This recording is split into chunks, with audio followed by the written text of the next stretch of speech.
Well, the coalition is split and it seems it will remain that way. Finger-pointing is persistent though.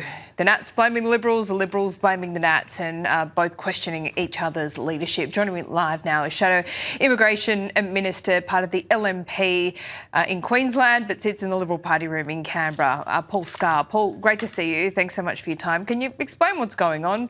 Are we jumping at shadows here? I mean, I feel like the Australian public is used to these kinds of spills in Canberra anyway. They've become more used to it on the Conservative side of politics. Is Susan Ley going to stay or go?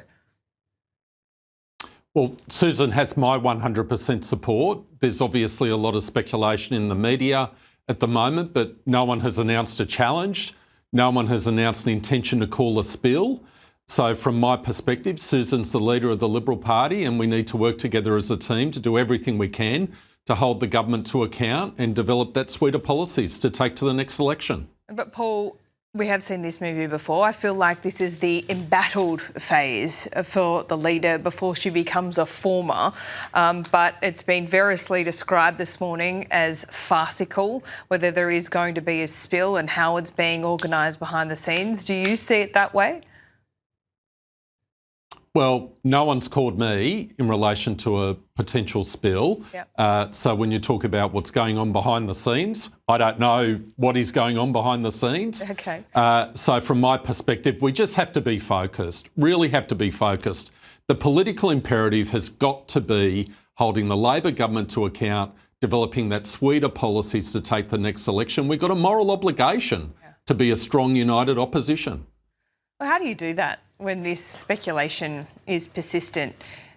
Susan Ley needs to take and she needs to get authority from the party to be able to do the things that you explained so well this morning that needs to be done, holding this government to account, because there's plenty of work in that space, Paul. So how do you bring this to a head? Parliament sits on Tuesday, you'll have your party room meetings, this elephant is in the room. What do you suggest to draw a line under the sand? Because without authority, she can't do the things that you need her to do.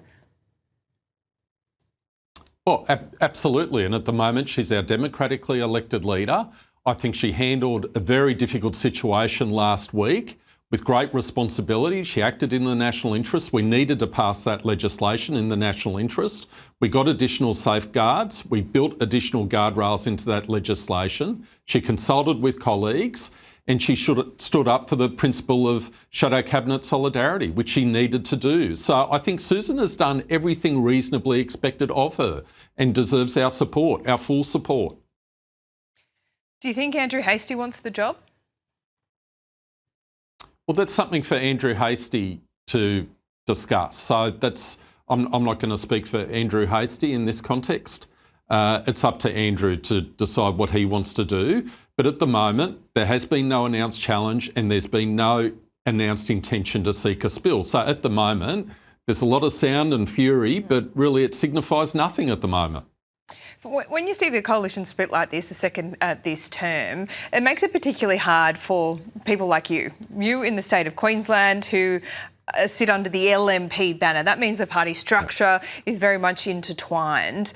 How difficult does it make you to hold your seat and campaign in the next election? I know that you're in the Senate, but of course you have a big job to do everything you can on behalf of your party.